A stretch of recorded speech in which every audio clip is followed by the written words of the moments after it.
Ko hit ulaki ne lele mita whangeau ai midget girls. Nau o si o nau ngahi tuanga he taimini. Ko hit en hono uluaki.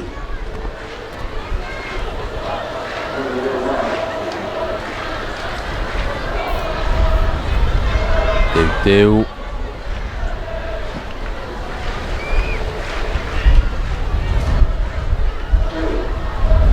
Alu.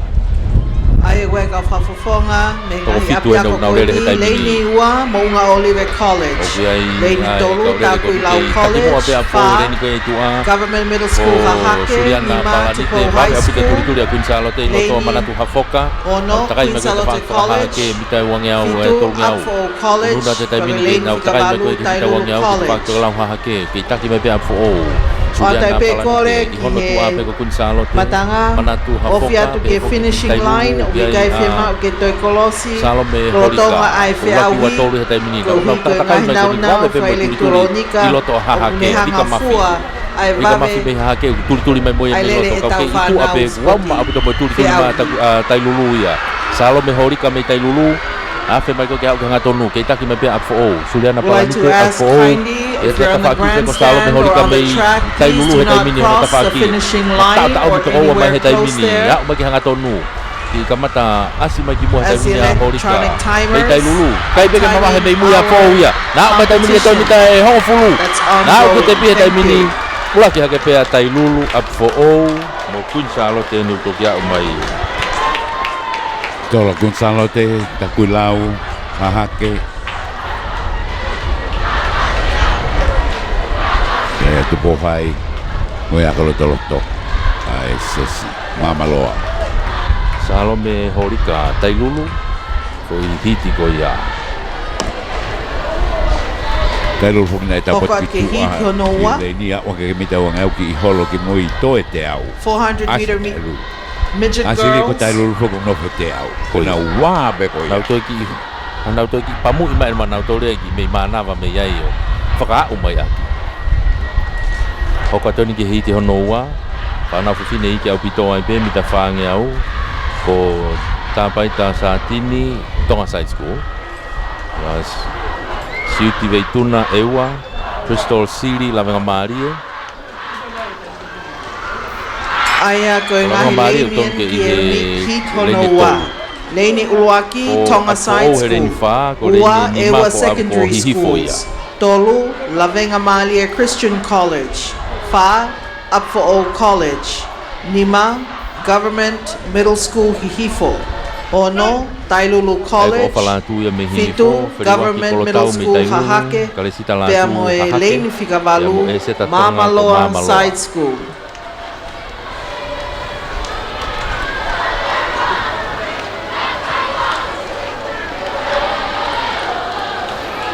Ai ko ne tu ia ko hiti hono wa ia. Ko Leini Uluaki o iai a Tonga Side School o tāpai ta Satini. Ai ko lere e foi Leini valu ka kato heni.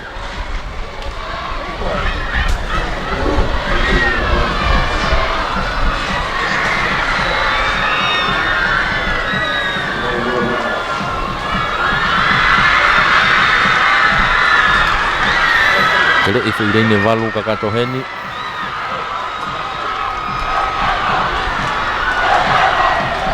Nau stuko nau ngai maka tuku atu walu kakato ni nau lele ko ni nau ki mata tatawa tu lele mita whangeau ai midget girls lele ko awhalantu me hihi fo he taimini hihi fo ko si unu atu e ke ofe atu ke taki he taimini kau ke iai pe hahake ko kare sita latu itu ai pe ko mamalo ko e seta tonga ko ni nau lave ke awhalantu me hihi fo ko si whakalaka hake he taimini ki he fika ua ki he taimini hui Leini loto da ko pau kui mua ia ko si mua be ia na wafe afe mai mita wangau he taimini te kalau hahake ke taki me pe awhalantu me hihi fo afe mai ke wangau unu hake mai taimini po mo tailulu ia ko whirua ki kolo tau ki fika ua he taimini iho nana Leini ko i loto ko ewa ko siutiti Tonga Side School ko tāpai ta Satini na i loto au pito Satini loto itu ko falatu hihifo be fo ko tafaki be ko tailulu ya ko whirua ki kolo tau nau tolo na i mua o si mua mai taimini a Tonga Side School ya ko tāpai ta Satini Ka ihono tafa aki pe ko tailulu ko kolotau tailulu ka mo side school ka ko turi mai pe mo la venga Maria na tua wa o mai tami ke to mita ho fulu a o ke te pi tailulu tonga hai ka ta ko la venga Maria fie ma mo ka oficiale ke mo ia fata mo ka u fe au Lere Maria triple jump hihi fo koia ai junior girls. Iba bene kamata pembita te au asini le ke ala ke au ke huangea wa ma ke tolungea wa tai lulu la ka tai lulu tai ko ya. Holo ha o fa. Da ho pa tu ni ki hit hono tolu ai lere mita fangeau ai midget girls. Elaine Waki uia government middle school hifo. Lane hono wa tupo to a college. Lane hono tolu tupo high school. Lane Honofa, Mama Loa Side School, Lane Hononima, Tonga High School, Lane Honono, Takuilau College, Lane Honofitu, Lavenga Malia Christian College, Lane Honovalu, Liahona High School, Takuilau, o Seini Piliu, Kakafe Auhie Tokovalu, Kehit Honotolu, I Lele Mitafangiao, I Midget Girls. Ai ko rin valu ya. To lele ka kato pe mo fa ire ne valu hen.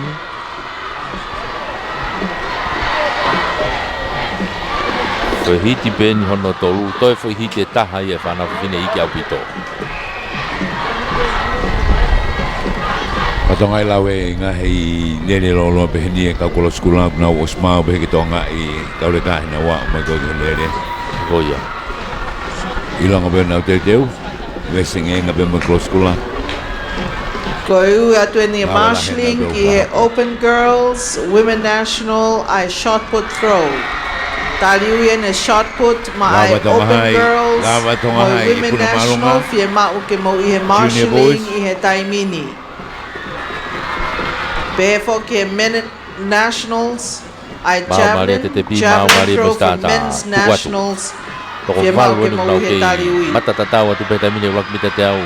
Ilonga be asiko ia iloto atakuilau ko anak kau waka me takuilau o si yomma apu kona te hiki hono ni mana ki takuilau anak kau waka ka itu ai be I he kati tai mini ko hiwa tangi noa me dia hona na wafe mai hanga tonu ko ta fakfa hake o anak kau waka be na me takuilau hiwa tangi noa dia hona ke taki tai mini o si mahino tai mini ku mua anak kau waka ia takuilau be a wafe be ia hiwa tangi noa me dia hona na wafe afe mai bita wanga tai mini to kalau hake bawe pe mo turi atu ki ai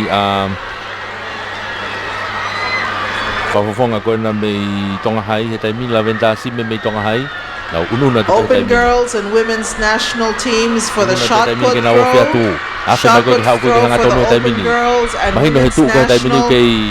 Please report to the marshalling. Hiva tangi no dia hona anak kau waka takuilau ni fala ka ba tai mini ha we pe mita ko ni ono noa o si fala ka mai anak kau waka ia me takuilau tai mini ha we pe a mai ke wanoa a mai ke he tofulu tepi anak kau waka takuilau ua to hiva tangi no dia hona o tolu ni ko tupo toa o lau lotoa pau ia open boys, national men, yeah, pole vault, kaufe aui pole vault, I open boys, pa mo national men, fie mau ke mo ihe pole vault, fe aui pole vault ihe taimini. Ko kau ni he lere lahi whakauri uria ka nauto. I midget girls 400 meters. Ai ko kaufe aui eni, Lane Honoa, tupo to a college. Lane Honotolu, Liahona High School.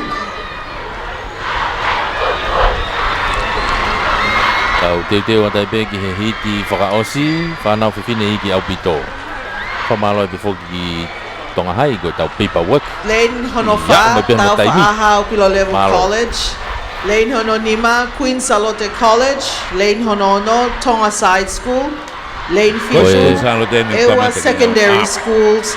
Pero Lane Honovalu, Tonga High School. Ko e hi whakaosi,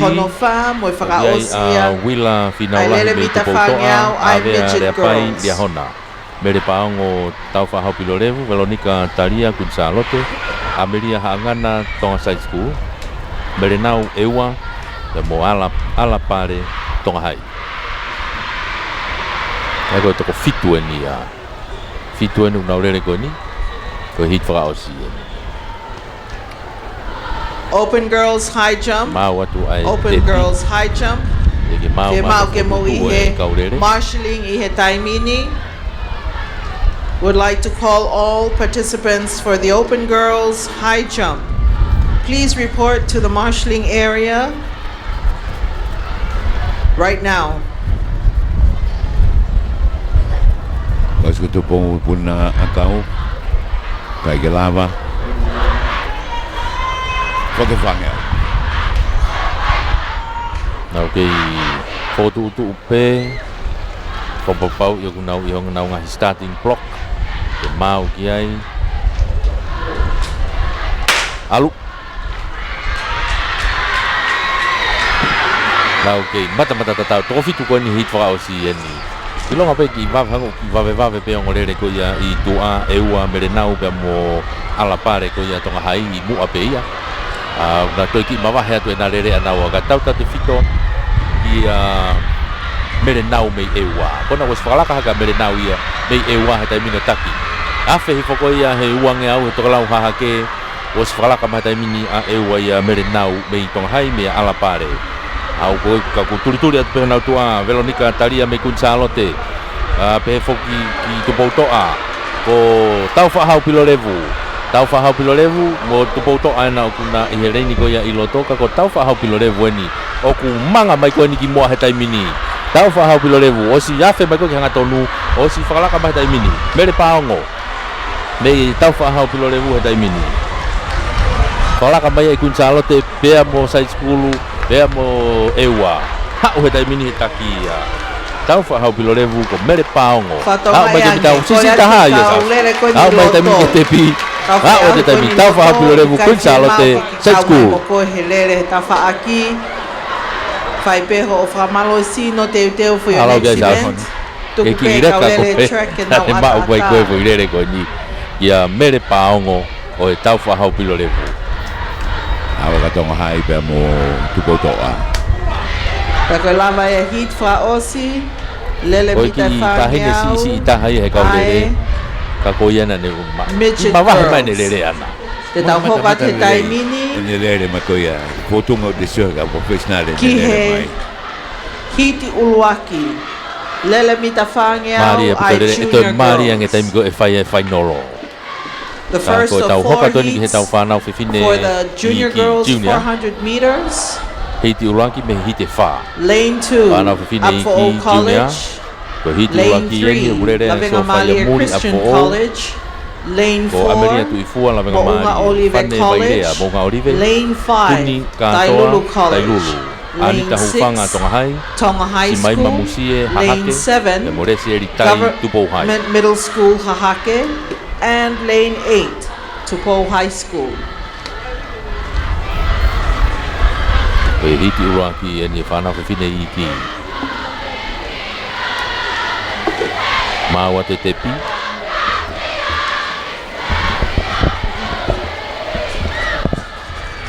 Māua te mo whakatutu ko ia ai starter. Ko kore atu ni ki kau officials I he malae o e puna loloa, malae whika ua. Kore atu ke mou lava mai lewa I he taimini pe ke loto malae ke whai ai whiahui. Ua e kau whiahui ko nau o si he malae. Ke whakahoko ai whiahui triple jump ai junior girls. Ke mau mai taimini sata. Hiti whika uluaki junior girls 400 meters. Tuko ni unaulera tuko ni kamata ke ilonga ki vaha o si imu a au pito pe ale seli tai tupo hai ku mama ate vave au pito turi ko a ani ta hufanga mei tonga hai ia I heleni ko ia I roto ia kore atu ke kau officials kona ko ke he taimini ani ta hufanga o si turi te ale seli tai mei tupo hai heleni ko tua Apfo o heleni roto ko sofa ia muri o ma pe ko turi ake na wafe mai huang au te mini te whaka te lau hake ke taki mai te mini tua te hai ko se tai anita ho whaka mai tama hai i loto au pito ga o sofa ia muri afe mai ko te hau he te au ni manoa he te mini te whaka te lau hau ki afe mai ki hanga tonu i longa afe mai a sofa ia muri le apo ka ko resi e tai mi tupo hai ke tua ke taki mai pe afe mai ko ki hanga tonu tai mini ko sofa ia muri apo resi e tai tupo hai ko nau ai ni mo hai tai mini na fe tau tau mi mai sofa ia muri me apo o ane uki fala ka mai ki ko tai mini ha mai ko ki mai ki te pi tai mini sofa ia muri me apo uaki ua to pe resi e tai me tupo hai ya tolo atu ko tailu Tonga Hai la venga side school koe ui whakawawawet ke kau ofisiale mala e puna loloa whika ua nei talo e kore atane nai ke whakakato ai triple champ ai junior girls whakatoa ngai ange os iloto ai kau whiauhi ai Koriskuin Salote kore atu ke he toenga kau whiauhi whakataha mo kau ofisiale ke mou iloto lewa he taimini.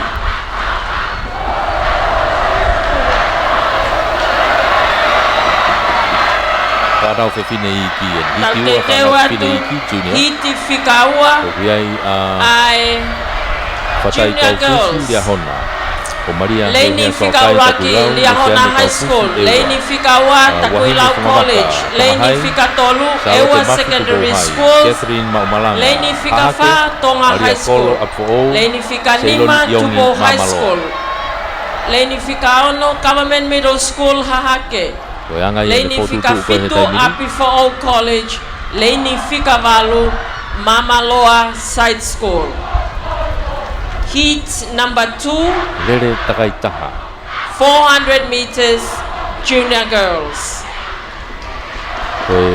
Lere ni koko oku pot tatau ai ve o mamo i vilahi ai whahinga lere ko mahina pe mita te au ia ko fo yomma pe ia me uang au ko te au mai ko ki whange au ko ki mama kata ki riampo ese pot tatau lere ki wakaya tu ke kau mana wa ki e fo takai taha official koe o e mala e whika ua long jump ke whakakato e whiauhi ai junior girls triple jump au hata hai asia mita wanga o kamata mai ki hau kasi ko hai e ama mui mai mana te time na ke lere ai si ko samma fure me ko sko tu pou he time ko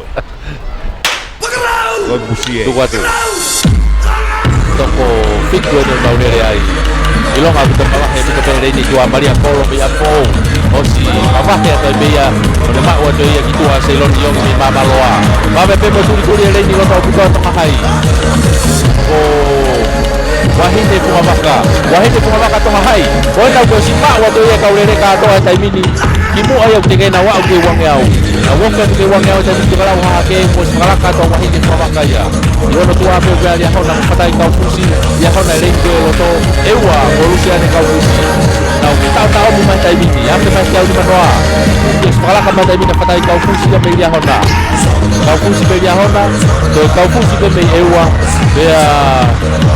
ya sokuma maka pe so hai ta u ya ga to le tai mini sala ka mai tai mini ari hona ya patai ka fusi pe ya hona tur mari mai ya volusia ne ka fusi me ewa ya hona tua pe ko wa ta kuilau ko Maria sokai uraki wa tole ta tur mari mai a ewa hau wa na ke ta ko pulu mai ai pe ke te pi ola ka ewa uraki ewa ya hona ya ta kuilau alo ko lava ia ai hiti fikaua junior girls lele mitai fanga uraki ewa ko lucia ne ka fusi ewa ma o mai fi hiti ko ni of appeal kata ki mua au pito ne lele sikei la tu mo ne mai ka ka fala ka mai pe ke te pi ko ngo track referee ke molava mai mua ki olungani ke mea ko ni o mea to ai ka pure ako ke ma o court of appeal ke mo ki frata yo apo weni ngawela hene ko skula ya honi e to koni ke fana weta mini kataki ko kole atweni ki sea ka pure ako ko sea ya ko taki a court of appeal Koristonga I puna kau. Kure ako kolisko tupo Alfred Atiola. Kapau ke whanongo mai katake o mea mai mua ki olungani. Ke whakakato ange ke veteki ange ki foi palparema koe ni.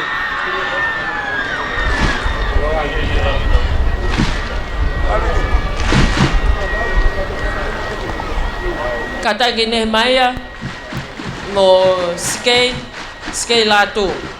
Koyongo track referee. Lihauna ni kunau whare na tatame. Kapau mo whanongo mai. Katake mo lava mai leva ki olungani. Fie mau ke whakataha Court of Appeal. Na whaiwa maari lihauna whare ahali. Hiti whikatolu lele mita whangeau a junior girls. Ana whakata. Leini whikawa Queen Charlotte College. Whikatolu Government Middle School Hihifo. Leini whikawha Ewa Secondary Schools. Leini whikanima FWC Middle Schools. Leini whikaono Tupotoa College. Leini whikafitu Takuilau College. Leini whikavalu Mamaloa Side School. Komere ia, meilo maire koe ni kuitu abe ia he grandstand koe ia. Ite whaiwa ia. Na hen be mere au ke po uri ne po mau tari koe ke ata koe kuitu ni he. Ngā wela he kau polisia no whakahauhawa te whana wako ke nau whoki. Whare are hona. Iti hono tolu ni tauhanga ki ai ko pinoni pone Queen Charlotte. Ese tapa ko fe hifo. Wikelo tumajalona ewa ke saya aku 400 meters junior girls. Ko toka ni maafta kulau ko sana makalahi mama loa. Ko tau apa tu ko ifu ai tai long ape asin ke lo to ewa. Wikelo tumajalona na sa ko ewa na ko ula ko ula na lere ko iki takaya tu ko ke tawaga ke taki be tua Susana makalahi ya mai mama loa.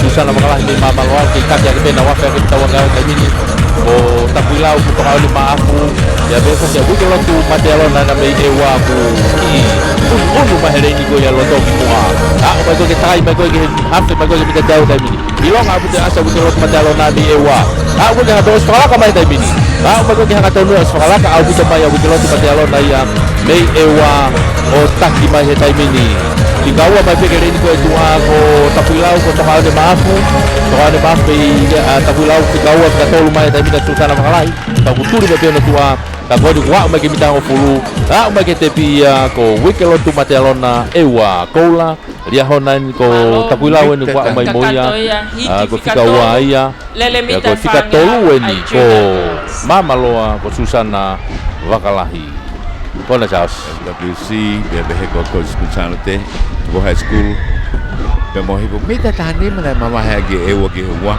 tani mai wa ke tolu lere mave abito lere ko ni oia de wakai ke he fano fanga e lawa e kamata ka te holo ha be wa be ke te pi ke ka ko school ani na mai o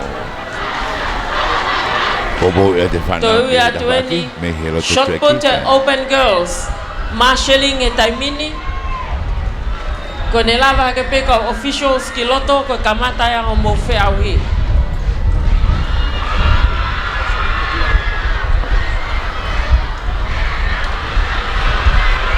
ko shot put open girls ko osmawe na tariwi hiti fikafa 400 meters junior girls. Leini fika wal Yahona High School. Fika tolu FWC Middle School. Fika fa Queen Charlotte College. Leini fika nima Tailulu College. Leini fika ono Tonga High School. Leini fika fitu Tupo Toa College. Leini fika valu Government Middle School Hihifo. Kata ki kwa kole ke kau track stewards mau tokanga tu ke track lolotonga etau feauhi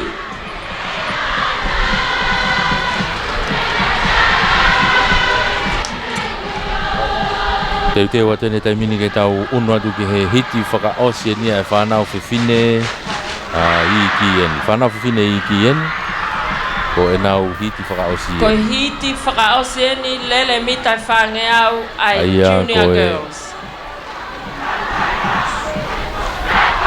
ko hiti ko ni o kurere ai meria me nai toko meria hona o rintari la lokotui a kolotoloto wesiriana o tato wola mafi kunsaloto bo itu yono tailulu tu bo hikila tonga hai Emily Koka tu bo toa pe molu isa fotu bei a kolotoloto hihifo bei hihifo Bona o lia hona na iki kamata Kataki false start Fokimai lia hona na iki kamata false start Rei ni ko ia loto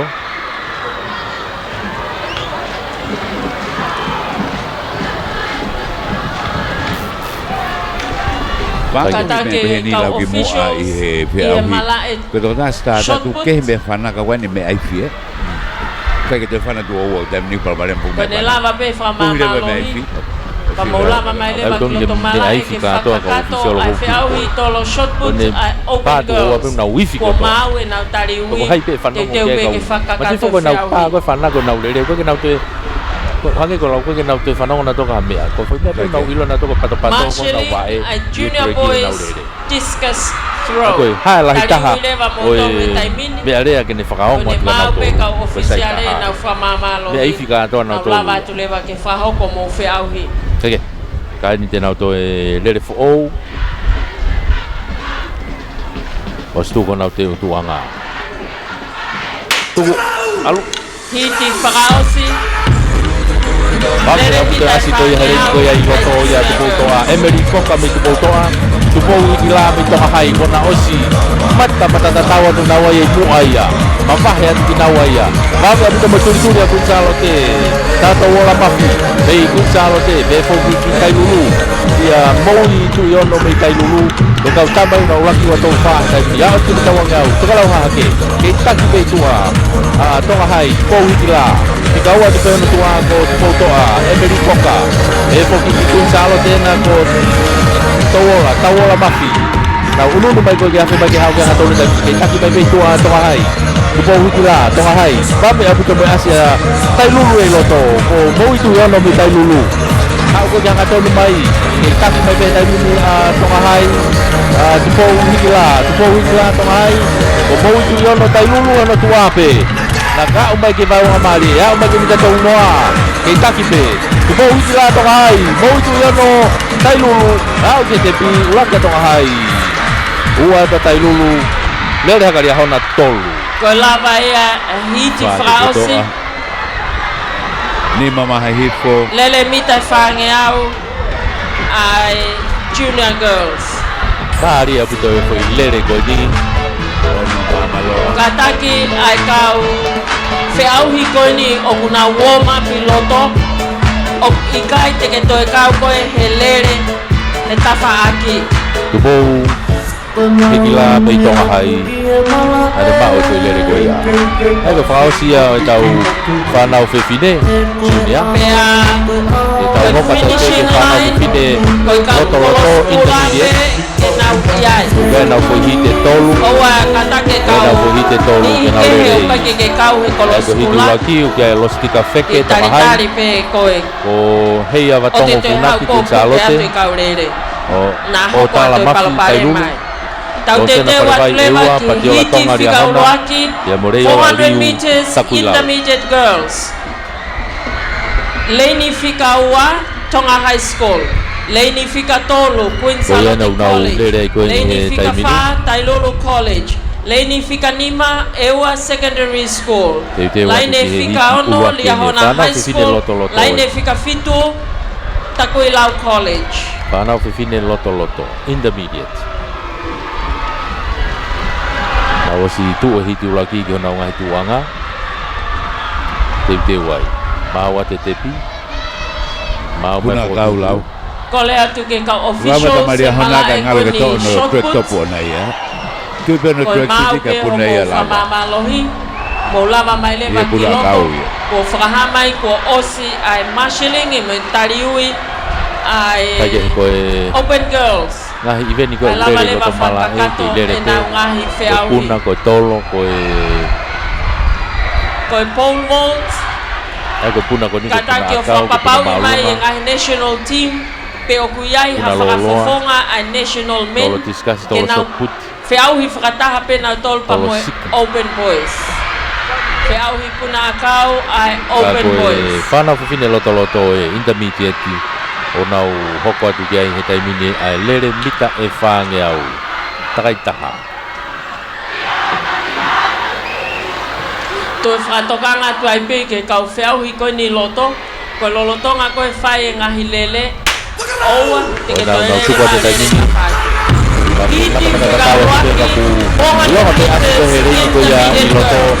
los kita feke me tonga hai ora vere ni loto mari e mata ate ka maki ko ia mata una ki me kunjalote ibu au bito ya ko area ona ko patiola tonga me ia ona de foki ki eua ko lose na pare mai me eua ka ko silonga asia tu los kita feke me tonga hai e na wa ko ko eua ngeau to ka lau ha ke us pala ka mata ina los kita feke ia pika wa ke feke na tua na ko lose na pare mai me eua to ki na tolo area ona patiola tonga kono ba wa pe mai ko ha ko ni ha tolo dai mini o si mama he mai los kita feke ia dai mini o ta ta mi mai eua ya hona pe ko eua ai ke ha o ko ni os mama he au pito mai los kita feke ia me mai o tai lulu na ko o tala mapi yo no ta pa ki pe ko puchalo te ko he ma tong funaki na unu mai ke na wa o mai ko ke tai mini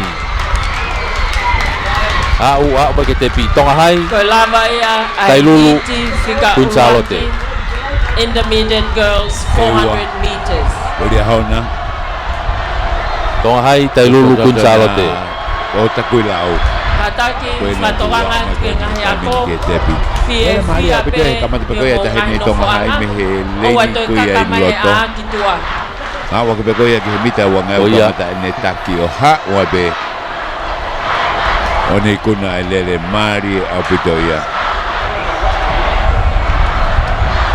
tau te wa teni ke hiti fikaua 400 meters intermediate girls. Pamalan te bevoke ngai tokon ko Leini Fikawa, Tupo High School. Leini Fikatolo, Ewa Secondary School.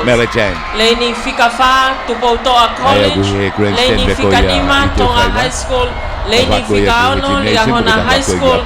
Leini Fikafitu, Queen Salote College.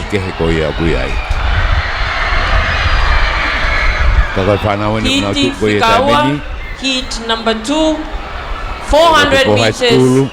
Intermediate girls. Iti hono wa ni o tau fononga tau tole tai mini ai. Ai ako motilini vea. Ko toe hai ko watelo se tontonu ewa. Meriame ne hoa tu potoa ko petisa tu pulotu. Amanaki ke kamata ai fe au hi kuna fare dia hona. Mo ere noa no. Open Boys. Kole atu ki he national men. Kapau o iai ha competitor pe ko atota fe au lava mai leva gloto malai fe au fata ha pe Open Boys kamo national men pole vault hiti fikaua intermediate girls 400 meters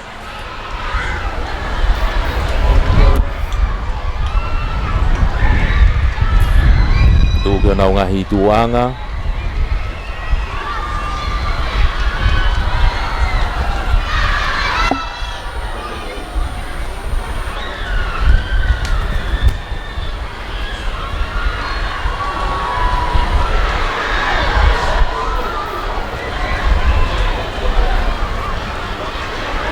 Nai dai magana fana mo file ai la we fatonga e bak marunga tonga. Hite wo fa muy. Osi mau mari e koe kaulere koe ni ko foi toko ono koe ni.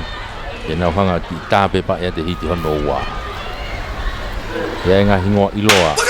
Laulere heni. Tuko te tai mini laki kita e te au pe. Hiti fikaua. Tonga koe e malae. Lele mita fane au intermediate girls. Ai le reki loto. Longa au pe. Ere noa nofia i tua i kucharo te. Os mamrahe ai pe ia i mua. Ere ni koe e tua. Ria hona ko Tiffany Fare. I ono tua kaua. Tonga hai atu pe ko Petrisa Tupulotu. Fika tolu. Wame te mo tulia tua e ua. Wate rase tontonu i kafa. Wate mai wange au tamo. Malahi au te aki mai a. Ere noa. I tua mai ku sa lote takai mai mai ki apa mai ki papu ka no mana wa na ku sa lote ape mai pe ki ha ki ha to mo dai mini o ma te tu tu ma e wa ato no mai ko dai mini ta ki mai pe a ere no ku sa lote ape mai ko ni wa ma bu tu tu ma e wa ya mai ki ka wa wa te no se to me e wa para ka pa ka wa ka to lo ka te ria hona ta fa ki ko Jeffrey Vare ka ko ma vahe au fito mai na o mai ki mitango na o mai ki te pia ere noa no na o mai tai mini ki mitango fulua eua ko Wangelo se tontonu pe a o mai bemoria hona ko Jeffrey Vare fika tolu Tola ne hona fa mai e pa ko lava ia ai hit fikaua lele mita fang au intermediate girls ki fraua tu ke ka officials o mala e shot put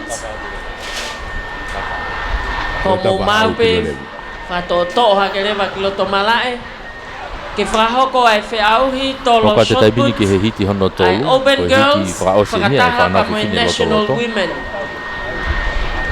ai au ai a fere unga mafi fa tonga yang ko ka fe auhi ni na loto kun salote tali pe ke ka official yono tailulu Romei Burke up for ana ka ufusi la venga marie o doti kanongata a bonga orive ya mo mere si taufa nei tupo hai ko ya ko kina tolu ya i ti fra o sigone fa na fine loto la he apite ka ve va ve i he classico ni me bita tau pe fa na fine mo fa na tangata i he foi classico ni da miti ti i toko la he ka ve va ve ya Lele mari enia te nga hingoa ko ni ko Romei Burke fo ko ma te watu ke hiti fika tolu hiti fra osi lele mita fanga intermediate girls leni fika ulati takuila college leni fika ua Queensalote college leni fika tolu Tailulu college leni fika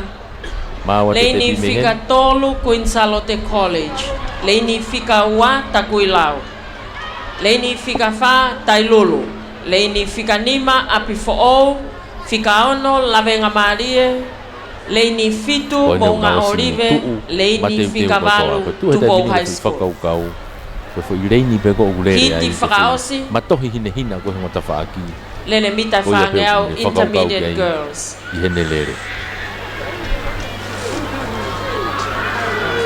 ya mo fa la loto nga hime ko to ya ko ko fe taimi ko kau sports masters tuku mai kau fe auhi lele mita te au marshalling lele to rewind ni heta mini fa kau be mo loto kone ospe fange au tau hoko atu leva ki lele mita te au marshalling taliu na to taimin e fa ke taimin ni e fa to o via he sio ke kau lele ke he una kamata pena tolo lele o ma pito kau ton fu ke tau ai bia pe ton be ke piki be ke palani o e fu ai tu wa te dai mini hiti frasi ni mana pile loto intermediate vamos a hacer ana kau fusi la mera mari le digo el otro mari ana kau fusi la mera mari ora ka te ya to di ka mata be ko mari be ki ta ko te ni tu atu ko ai ko bere taupa o ko ti ai ana kau fusi la mera mari to di kalau kata mo mari be i hona tu ape ai ata yugu ma u yo no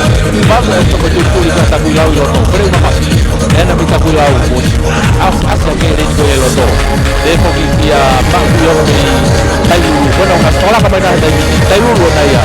O mautu yon na be Tailulu, sola kamay na bakit do sa Tagulaw, pero mapaki. Sa isa mo gipui, bago mo asma o may pet. Dia po. Daw sa tuloy na gani ka hawin ki hanga tono Tailulu. Sola kamay na hindi na mautu yon ya be Tailulu. Tuloy na yon tuwa kung merekay may tutsarote, Romei Burke dia po ihewaya. Kakulo aki. O mautu yon Tailulu.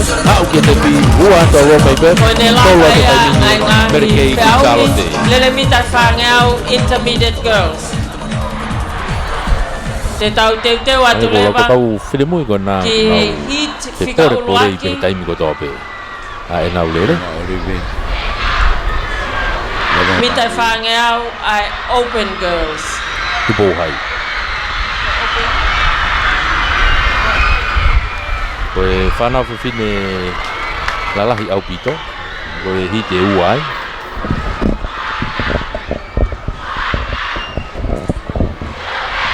Apa ko malunga tonga anu mai nau.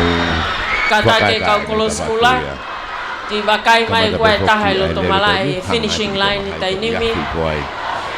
Tokoni atu kiai. Laki mita ko ia te.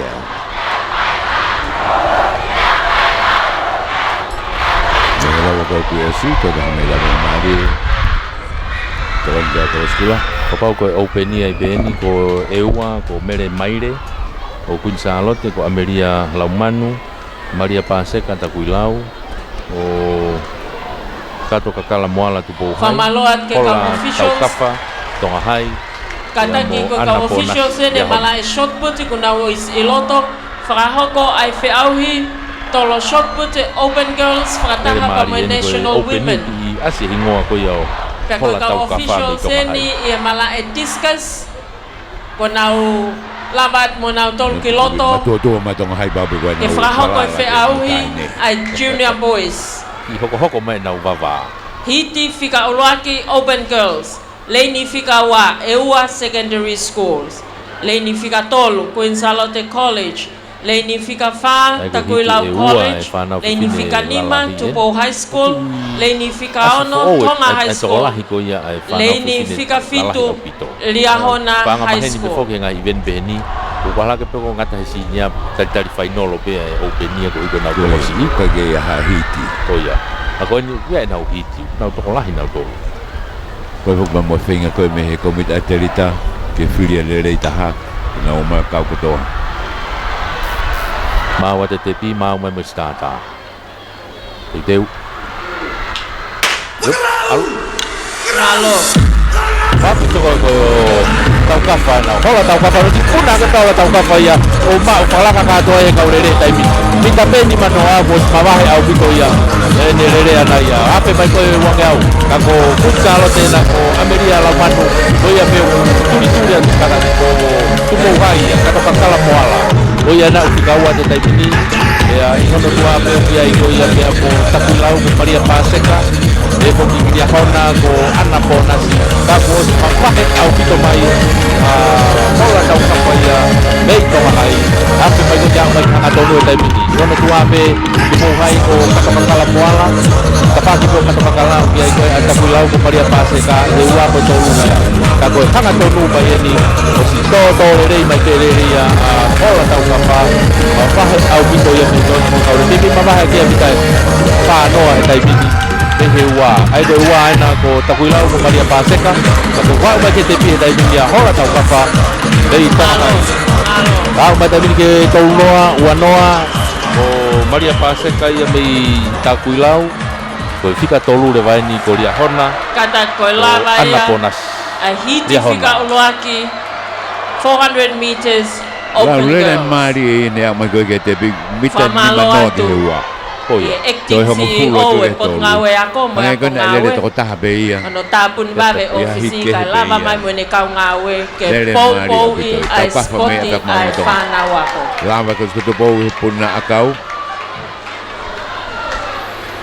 hoko mai e dai mini ke hiti fora osi go e fana o fine lalahi au pito openi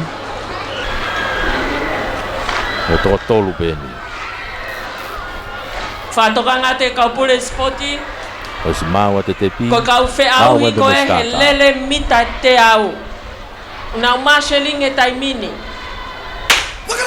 tu watu hiti fraosi ai open girls lele mita fange au na lele ko ni ilo nga pute omba tulia tu ko ya bringi ana o e wa re ni ko elo to omba pute ne tulia tu re ni tua be taki be Sarah ko hau media honda ona paha be fika wai lo to ko Maria manha pai bei Takuilau ni taki be re ni ko na wo fio ka ni lau ha ke pita wang au oke mata tawa di re ni ko ilo nga pute omba tu ka Maria manha pai ya o si uno ha ke dai mini na pe pai ko wang au ke pala ka mai ya i fika Uluaki dai pala ka mai fika Uluaki lang apa dia mo tai be re lo to bringi anau ke fika wa pai dia ya hona Sarah pangau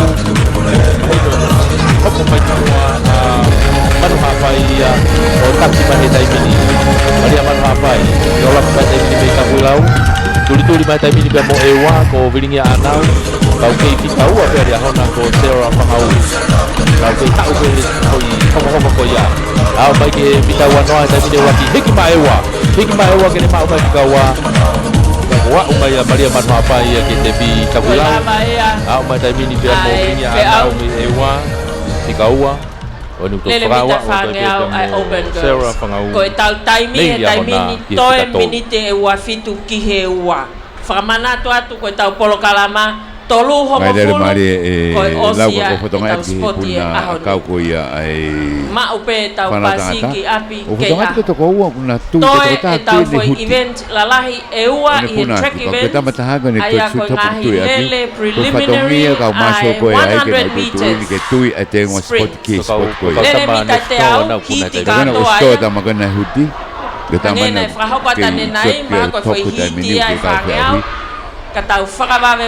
Osko ia, toe mo e final ai lele fuka takai taha Final ia i ahoni Toe whamanatu at ke kau Sports Masters Ka taki, whakapapau i kuke o silama mai ke paperwork O whakapapau i ai kau whiauhi lele fuka mita te au Pau ke whakapapau ia i ahoni kia pompong Ko whamanatu atu ke kau mamata spoti Ko a pompongi ko e aho malolo whakapureanga Au e NSEC Day Ka te tau sipoti pe Te tau whakailonga i pe mahu inga NSEC Day I he pongpongi Iha tau ki whakalongolong o taimi no o whakalaraloto Ke mahu inga NSEC Day Whakailonga i pe a hoko atu rewa E tau fia au hi sipoti Ko e ai whakawave mai he pongi Ke mau ano whana grandstand He koe aho malolo whapureanga E toko lahi kau mamata spoti Koe ni lau ku whatokanga mai me MC Nia ngai malolo NSEC Day Koe whamanatu atu pe Koe grandstand O tana ki pe ki se Tuku atu Ayo bunga olimpi Bona buyai Hiti kau loaki Senior girls 400 meters Malaka kato ai na kaurere tai bini. Yono tapaki pe mo ewa ko labia.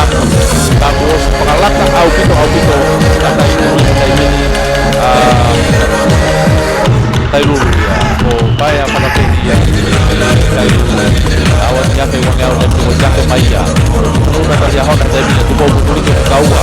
Ko hape ya ko tapa au ko mere matu ke tolu. Eto ewa to labia ka ko si malaka au to mai. Bapak mai koe apa pada pedia pe tai lulu. To siapa mai koe tau yang tolu. To di tabu mai tai lulu ya pe ai na mana ba. Koe tak wakia ki hanga tolu ko ni. Tai pe. Tai lulu baru mai ku mai dia mana. Ka ko si bapak ya to mai. Oh, tau fa ha pulore bona kulituri mai ke ewa. To yomma ma kulituri mai ewa ya ke ewa. Ewa dia hana tau fa ha pulore ka ko ya mai tai ni ke apa yang pada pedia pe tai lulu. Turi ma ewa, tika ua ma ewa tolu adia kona. Koe kore atueni me he mala e puna maurunga, high jump. Tolu ma tu bomo e fe auhi whakataha pe senior girls pa moe open girls. Kai ke na toi fe auhi ke kehe, e lele whakataha pe na fe auhi e mala e pe taha. Senior girls, open girls, kata ke kau fe auhi, lava atleva ki loto mo kau ofisiare, whakakato e fe auhi ko ia i e taimini. Whatatau ke tau polo kalama, ostotonu ke marshalling e taimini, ai lele fuka final 4x400 meters. Lele fuka takai taha, Fia mau ke marshalling ia taimini whakatatau ke tau polo kalama. Hono ua, hiti hono ua, o e whanau ke te wateni ke hiti whikaua, lere mita whangau ai senior girls. Tau whahau pilo levu. Lane number 2, tau whahau pilo levu college. Lane 3, Ewa Secondary School. Lane 4, Tailulu College. Lane 5, Liahona High School. Lane 6, Queen Salote College. Lane 7, Tonga High School. Ko susana lama me ewa. O te kai ke asi mai a i kono tuanga.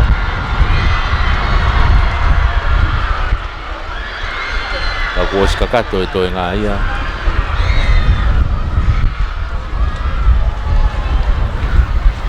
Kataki ko e whakatokanga tueni ki e kau officials ko i loto.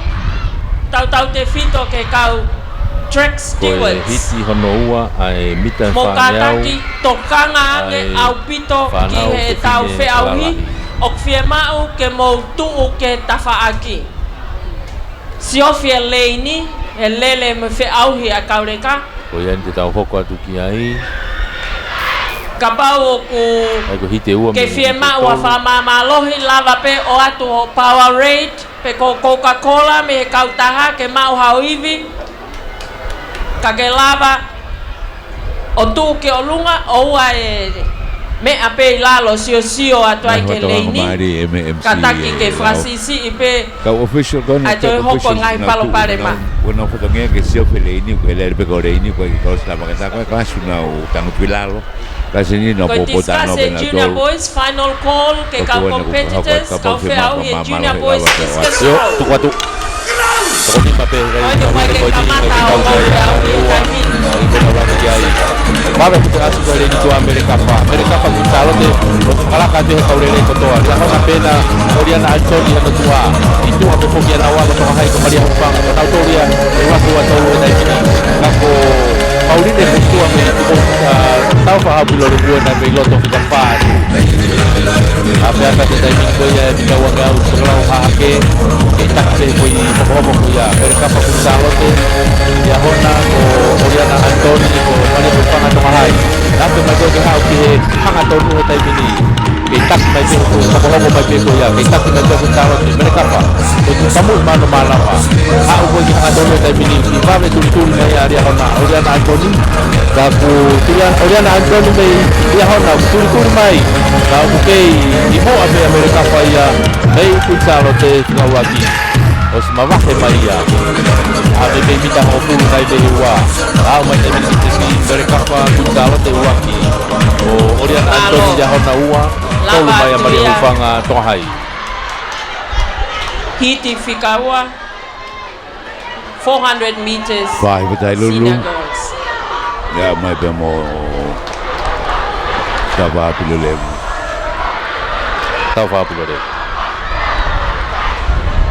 Kataki yo lava ya ai hono ua high jump ikunai Amerika I senior girls kata mo open girls kau feauhi all the competitors hiti hono tolu senior girls and open girls high jump.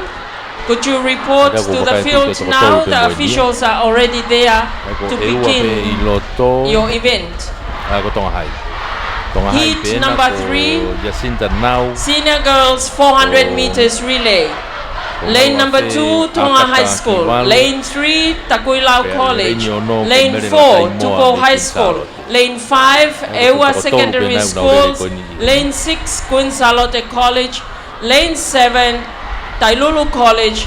Lane 8, Taufahau Pilolevu College.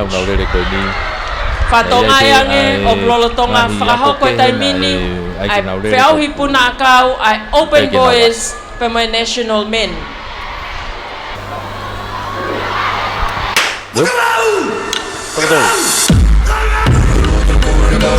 Aku abe ko kusalo te ya kata imoa lalu abe kata kibar talau ya sinta nau to mahai na no abe papa ya boleh le pa kata imoa kalau te ko kibar ya so abe sinta nau le to mahai na imoa tak lau benau nau ala ti ko tempat perhati dan bini aku tempat lau hati tak betul bisa wangau kita abe kata imoa kalau te pabe aku tu ya kita tahu itu mahai malah apa yang saya bikin di kawah dia kalau apa iwal gue minta pulau jadi apa yang atau saya bikin anak saya semua ya beri lah saya semua aku bagi yang atau kita mama ya aku coba ini saya lain kalau di kawah ini kita tahu supaya kalau apa minta pulau kemudian kita itu mahai baru lagi kita tak pernah hewan kalau si mama aku yang minta naik ke rumah ini